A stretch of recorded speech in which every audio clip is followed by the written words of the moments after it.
I walked around the front of the building where there was a payphone attached. What I hadn't realized was that a storm cloud had blown up over the lake, and so we're right next to the lake.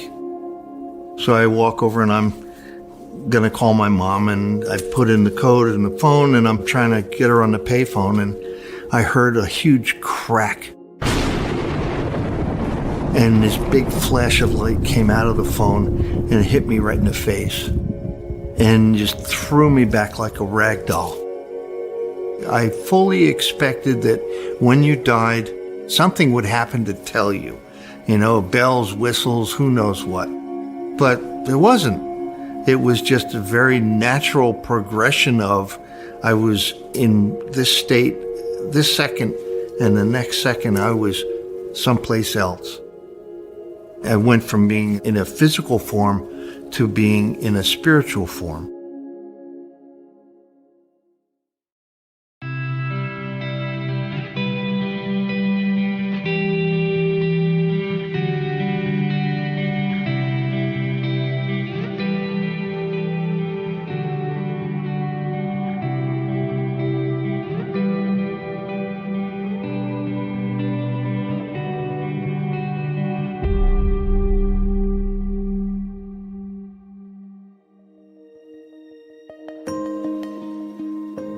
My name's Anthony David Sikoria.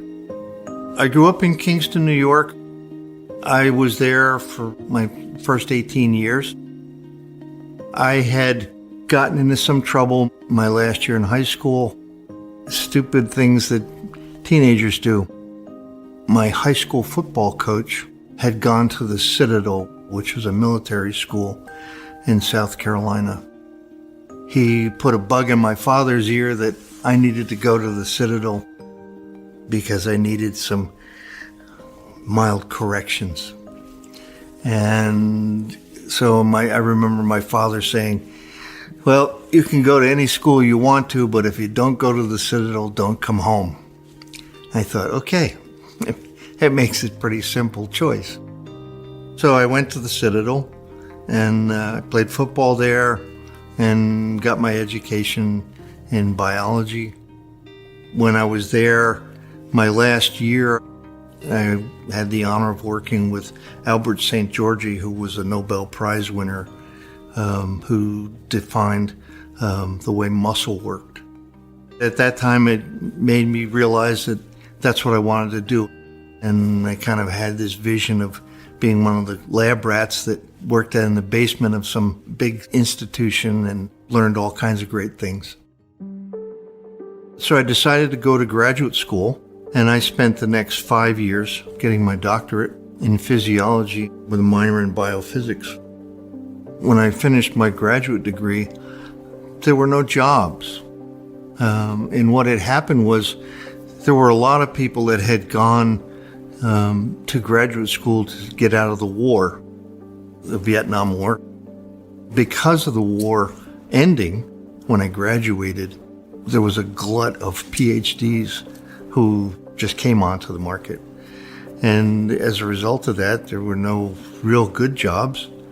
And so I thought, you know what, I need to make another decision. And I thought, I'm going to go to medical school. At the end of it, I was trying to decide what kind of a physician I wanted to be.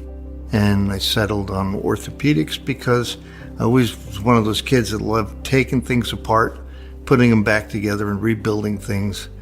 And I think because of my Italian heritage, I had some carpentry genes that were buried in there someplace.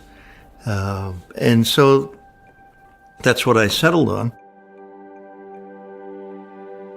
In 1994, my wife had 5 people with birthdays in the month of August.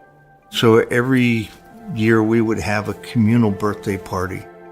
And they had picked a place called Sleepy Hollow Lake. At the lake, there were pavilions that you could rent. And she rented one that would hold 25 plus people. And that was going to be our August get-together. I was given the job of running the barbecue. So I was outside getting the food ready, and most everybody else was upstairs in the pavilion. And at the beginning of the day, it was beautiful outside. The sun was shining, it was a pleasant temperature, and everything seemed good. At some point, I had decided I should call my mom to check on her because she was not going to be there. By this time, my dad had already passed, so my mom was there by herself. And I wanted to check on her, and so I got somebody to cover the barbecue, and I walked around the front of the building where there was a payphone attached. What I hadn't realized was that a storm cloud had blown up over the lake, and so we're right next to the lake. So I walk over and I'm going to call my mom, and I put in the code in the phone, and I'm trying to get her on the payphone, and I let it ring 5, 6, 7 times, and she didn't pick up. So I thought, all right, she's busy. I'll try her again later. And as I started to take the phone away from my face to hang it up, I heard a huge crack. And this big flash of light came out of the phone and it hit me right in the face and just threw me back like a rag doll. And as it threw me back, I had the strangest sensation of moving forward. And I remember standing there going, this doesn't make any sense. I know I saw the lightning. I knew I'd been hit and I knew I'd been thrown backwards, but now I'm standing here and nothing's making sense. And I look at the phone and the phone's dangling. And I'm just standing there, just absolutely bewildered. And at that point, I hear my mother-in-law screaming, and she's at the top of the stairs. I'm at the bottom of the stairs. And she starts running down the stairs, headed right at me. And I thought, this can't be good when your mother-in-law's running at you, screaming, that something's bad. As she got down in front of me, she was looking off to her left, and I thought, this is really strange, and it's like I wasn't even there. And I'm like, what the hell? And I turned to go where she's going, and I took about 3 steps, and I run into myself on the ground. And I'm like, oh shit, I'm dead. And it was such a shock. I fully expected that when you died, there would be some sort of something would happen to tell you, bells, whistles, who knows what.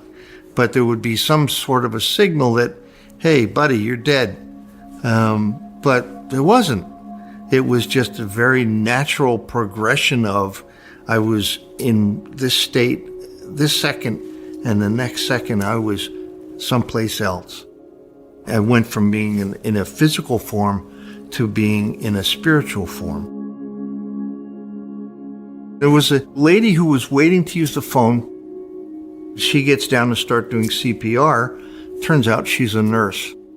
And I'm standing there and I'm trying to call out to anybody who will listen. And I don't see, I can see all of them, I can hear all of them, but nobody can see or hear me. And then it occurred to me that I'm standing here and I'm thinking exactly the way I normally would. I have complete control of my mind, and I'm thinking in the vernacular in the way that I normally would think, and I'm having these massive racing thoughts are going through my head trying to make sense of this whole thing. But I realized at that moment that whoever I am, I always am. And there's no such thing as death. And, my spirit or whoever I was is eternal. And that was probably the first big thing, realization that came to me as this whole thing unfolded, was that my spirit is here forever. So we're essentially two people. We're in this body, which is nothing more than a costume over the top of who we are always, and in our spirit form. And when I went up to the body and I looked at it, and it seemed to be very dispassionate about it. It was like, that's me, but it's not. I'm me. I'm still who I always was, and that's nothing but an empty shell. And that was pretty earth-shaking. It was not a frightening experience. It was just very matter-of-factly, this is the way things really are. And then I thought, well, there's no point in standing here because nobody can see me or hear me. And I turned around and I start to walk toward the stairs, and I'm going to go up the stairs and check on my family. And I started up the stairs, and I got to about the third step, and I'm looking down at the ground, and I start to see my legs dissolve. And I thought, well, okay, this is getting really weird. And as I got to the top of the stairs, I had lost all form. I was just a ball of energy. The stairs, when you get to the top of the first level, it goes up another few steps to the left. And I didn't bother with that. I had no form. I just went through the wall. And when I came out on the other side of the wall, I came out right over the top of my wife, who was sitting painting children's faces. And I remember taking a picture in my head of who was there, what kids were there, how the furniture was arranged, and what order the kids were standing in. And that became an important issue later on when we were comparing notes, and I was able to say all of these things that verified the fact that, yeah, I did see it, and I was there. I continued going through that room, and when I got out of the room and went through the roof, and that's when things really got interesting, it was like I had suddenly fallen into a river of pure, positive energy. There was a bluish-white light that this energy emanated from. If you could imagine an energy that's completely composed of love and peace, there were no other emotions, no other senses that I had except that. And it was just earth-shaking to feel that much love and peace coming from this source. And it came to me that this must be the God energy. This is what makes everything. And I thought, this is the greatest thing that could ever happen to somebody, to have this realization and to have this feeling. And that's the only time I've ever experienced anything like that and in my whole life. At that point, I realized that I was going someplace. And I started to see a collage of high points and low points in my life. It was just, there wasn't a lot of explanation or thought. It was just, there's pictures of different things in my life. High points, low points, trauma, whatever it was. And at that point, I was just kind of settling into flowing in the stream. I didn't know where it was going or where it was taking me, but it was exciting. And it was an ecstasy. It was such a wonderful feeling. And then all of a sudden, it's like somebody flipped a switch. Suddenly I was in pain. And I was back in my body, calling out loud in my head to whoever would listen that, please don't make me do this. I don't want to go back. And I had 3 kids and a wife, and I loved my life. But there was no comparison to what I was experiencing outside my body. I was like, please don't make me do this. I was really angry. I wanted to stay where I was, because I went from absolute bliss to absolute pain. I mean, where this thing hit me in the face and where it came out my foot with like 2 hot pokers.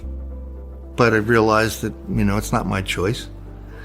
And so the lady who was doing CPR had stopped, and she was kneeling next to me.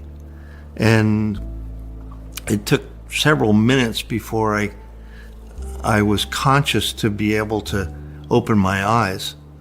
And when I opened my eyes, everything was really out of focus. And I wanted to say something to thank her, and unfortunately what came out was, I'm a doctor, it's okay.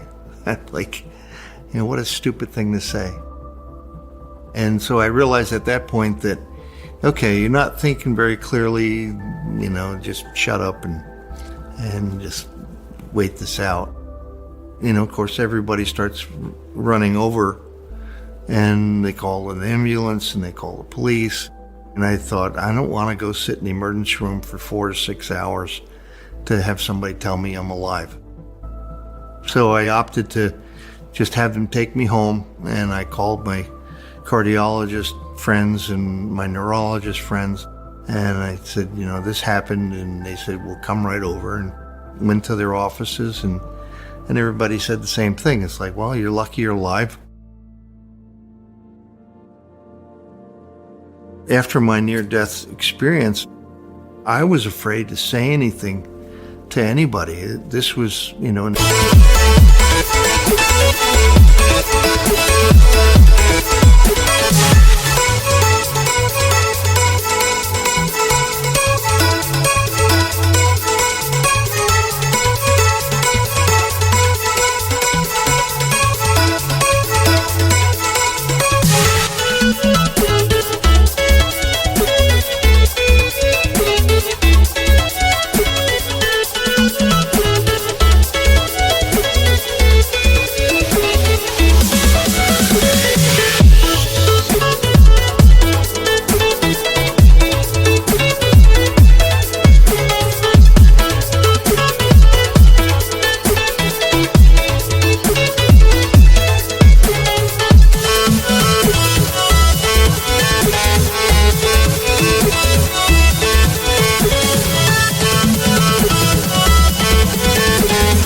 early 90s. And at that time, somebody could call the state and say, this guy's kind of loose around the edges. You might want to pull his license because he's saying things that don't make a lot of sense. I kept my mouth shut for the most part. I talked to friends and family about it, but I wasn't going to embarrass myself and have people call me a lunatic either. Before the lightning, I was on a road for academic orthopedics. I wanted to publish papers, and I was a chairman of a big spine meeting every year, and I was going down that road, and none of those things seemed to be important anymore. I was really kind of lost. I was beginning to wonder, why did I go through this? Because it wasn't making a whole lot of sense to me. And then all of a sudden, I started to have this insatiable desire to hear classical piano music, that was a big departure for me. I was a kid of the 60s. There was rock and roll. There really wasn't much of anything else. And now all of a sudden I'm having this desire to hear the classical piano stuff. And it was such a strong feeling that I drove to Albany because it was the closest place that would have classical piano CDs. I remember when I went in there, this CD of Vladimir Ashkenazy playing his favorite Chopin just jumped off the shelf into my hands. And I thought, okay, this obviously is something I'm supposed to have. And so I bought the CD and I started listening to it, and I was absolutely captivated. I could not stop listening. And I listened to it all day long. And then very shortly after that, I realized that it was not going to be enough to be able to listen to this music. I needed to learn how to play it. And that was a big problem since I didn't have a piano and I didn't know how to play. So, I was like, okay, well, now what do I do? Well, the very next day, one of our babysitters came by and said, I'm moving, and I had this old upright piano that I want to keep, but could I store it at your house for a year? And I thought, okay, this is kind of weird. I have this thought yesterday that I need a piano, and suddenly a piano's here. So I started to try to teach myself how to play. And a couple of weeks into it, I have a dream. And in this dream, I'm walking out onto a stage. And on the stage, I see myself, and I'm playing in a concert hall, and I'm playing music on a piano. And as I'm walking toward myself, I come to the realization that this is not somebody else's music. This is mine. The music had a loud ending, and it woke me up out of a sound sleep. And I remember sitting up on the edge of the bed, and I looked at the time. It was 3:15 in the morning. And I thought, well, let me go out to this piano. And I started trying to plunk out different notes of things that I heard. But I had no idea how to write music, and I had no idea how to play it either. So I said, to hell with this, and I went back to bed. But from that moment on, whenever I went to the piano, the music from the dream would start to play. And it would play all the time. And if I ignored it, it would start to play when I didn't want it to. I was trying to concentrate on surgery. I was trying to do something else. It was that powerful inside of me that, it was like, okay, this is much more than I understand that it is. And the next day I went out and I had to find a program to teach how to write music. And there was a program called Sibelius, which is essentially writing music for dummies. And I was able to take that program and would start to write the music from the dream. And I spent the next 7 months, every single free minute I had. And I really went off the deep end with the music. I literally got up at 4:30 and I would practice till 6:30 when I had to go to work. And then I would do my 12 or 14 hours. And when I came home, it was time to put kids to bed. And then as soon as they were in bed, I was back at the piano, and I was there till 12, 1 o'clock.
I was absolutely possessed by the music and the piano, and nothing else was important.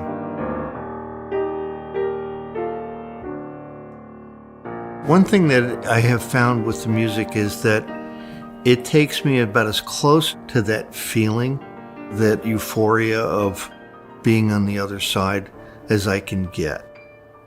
It's almost like there's a a connection that I can access. It's a frequency that I'm able to tune into. And, in reading about other composers, the great composers all said the same thing. Mozart was most prolific about it. And he said, the music would come to me in finished form. And all I did was write it down. And, lots of people have speculated that our brain is nothing more than a receiver. There's no way in the world it could house all the information that we have access to. There's some offsite place that we are able to communicate with.